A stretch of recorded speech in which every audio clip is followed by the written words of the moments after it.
Hey, Megan here.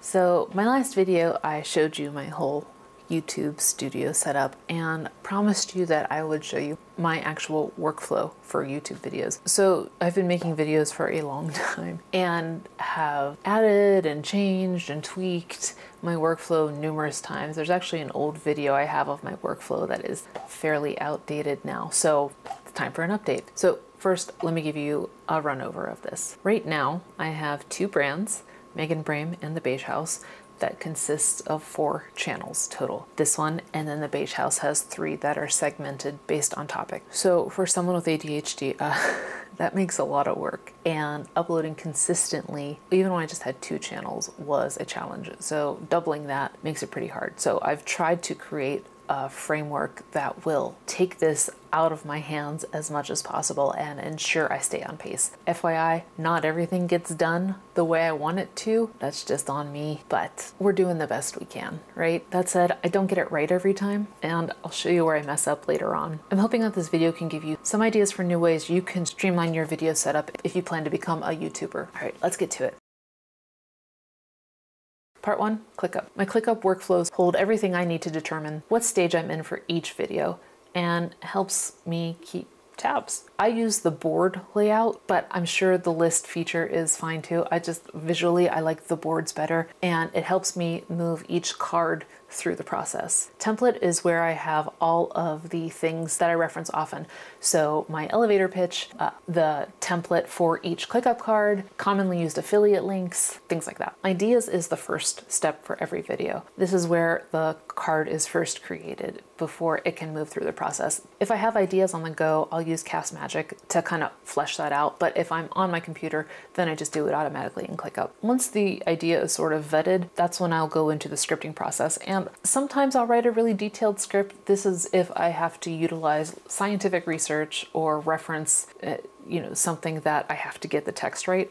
But for most of the time, it's just a really rough outline. So then what I'll do is put my script into a Google Doc and toss that up on my iPad, which sits off camera. And once the script is ready, it's time to go into filming. But this is where I create the folder in Dropbox that becomes like the hub for each video. I have a template folder that I just copy and put into the relevant year that the video will be published. But now let's go into filming. Filming is done in bulk when possible, because even though I've reduced the friction as much as possible with creating a permanent setup over there, it's still difficult for me to find time or motivation some days to get going and film. And if you want a more in-depth overview of what's going on back there, click on this video. Next, it's time for editing. And I use Wondershare Filmora for my editing app. I've used iMovie, ScreenFlow, DaVinci Resolve, InVideo. I've tried a lot of them, and in the end, I like Filmora because it gives me easy access to B-roll effects and things like that. It's pretty much a one-stop shop, and that's why I like it so much. Again, if you see my 2024 goals video, then you know that my plan is to get a video editor this year. For now, this is the system that is working best for me.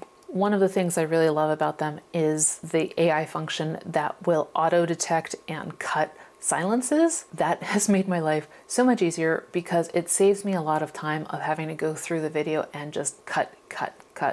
It gets it right about 99% of the time. Luckily, it's an easy fix in the editing timeline. For how much time it saves me, it is definitely a lifesaver. For this channel, once I'm done editing, I will export both MP4 files and MP3 files. For Beige House, it's just MP4, and I'll get to why in a minute. Next is upload. And this is when we're ready to send it to YouTube. First, I'll create a thumbnail in VistaCreate. And I have to admit, you've probably seen, I'm not the best thumbnail creator.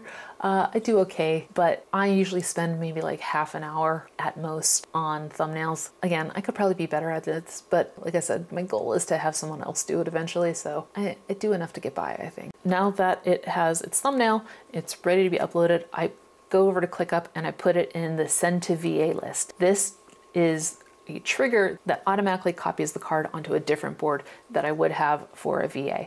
This is probably where a lot of my process will be streamlined using bots, but TBD on that. Each step in the process of send to a VA creates a different checklist that each thing needs to have. And it's just a quick reference for whomever is in this board to know what has to be done at each stage before it can be moved on to the next. Now, once that's done, it's time to go over to YouTube and upload it.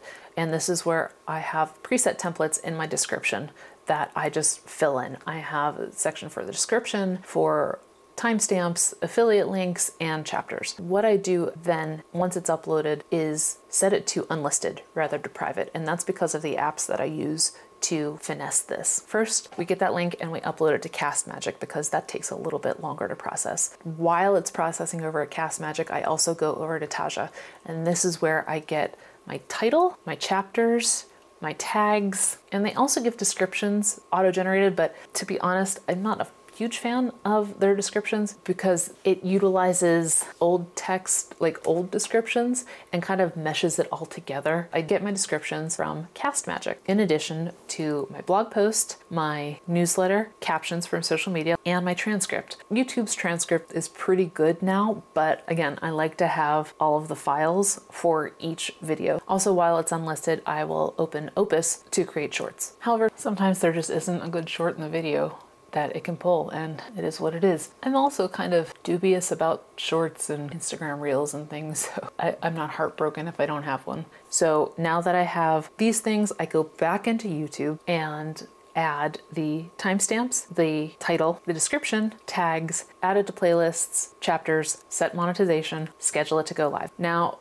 FYI, this is usually where I fall off. I am actively trying to build ways to streamline this even further in Zero Work, which is an app that I talked about in my goals video, but I'm not there yet. So going forward, let's just pretend I'm staying on target. Once that's done, then I go over to Bcast. Bcast is where I keep my podcast episodes, and that is why I exported MP3 in addition to MP4 for meganbrame content. This is pretty much the same thing. Upload it, set the information that I got from Taja and from Cast Magic, and schedule it to go live. I usually schedule it to go live the day after a YouTube video. Then I will use an app called Upost, and Upost generates stills from each video that I download if they're good. If they're not good, then I don't, and add them to my images folder because we'll need those in a second. And then I open up Metricool. And to be fair, Opus does have an auto schedule feature for different social media outlets, but since I have multiple channels, it doesn't make sense. So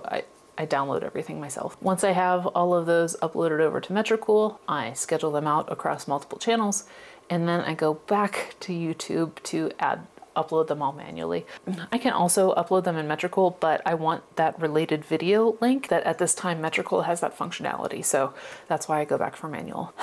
Next is the blog post. And that's why we got those images from Upost to add to a blog. Cast Magic will generate a blog post for me that I usually edit to make sure that it makes more sense and sounds like me. And that gets pasted into WordPress. I add affiliate links that are from the YouTube description, the images from Upost. I embed the URL for the actual video and the thumbnail for the featured image. Then I schedule that to go live. Once that's live, then we go to Pin Generator. Pin Generator is great because it makes multiple pins available for me for one blog post. I can also schedule directly in that app to multiple boards, and it can hold both of my brands, so that makes it way easier. I will also download the images, put them in the folder, and add them as hidden images to the blog post with a WordPress plugin called Tasty Pins. From there, it's over to the weekly newsletter. I have preset templates for both brands and will pop in the YouTube URL, image, and then a quick little blurb about what's going on. And then the work is done. The ClickUp card will get moved over either to a completed section or to a board called additional timestamps. And this is for videos that need timestamps added for other videos that aren't live yet. Either they're in the planning stage or upload and I don't have the URL. So I was really bad with going back and updating videos with that kind of stuff. So at least this way I have a quicker reference. From there, now that I have all of that stuff, the folder is copied from Dropbox onto an external hard drive for backup and then archived in my Dropbox account. And that's it. That is the workflow for every YouTube video. I will also go in monthly, in my head ideally, in reality, and check stats just the kind of general overview to see what trends I notice, how my videos are doing, and also use Taja's backlog boost on at least one video. I haven't used Taja enough to really say whether or not it is doing a lot for my old videos, but it's a really cool feature and it's worth it to try. So that's what I do. I know, right? That was a lot. And I thank you for sticking with me through the whole thing. If you have any questions, leave a comment and let me know, but I'll see you in the next video.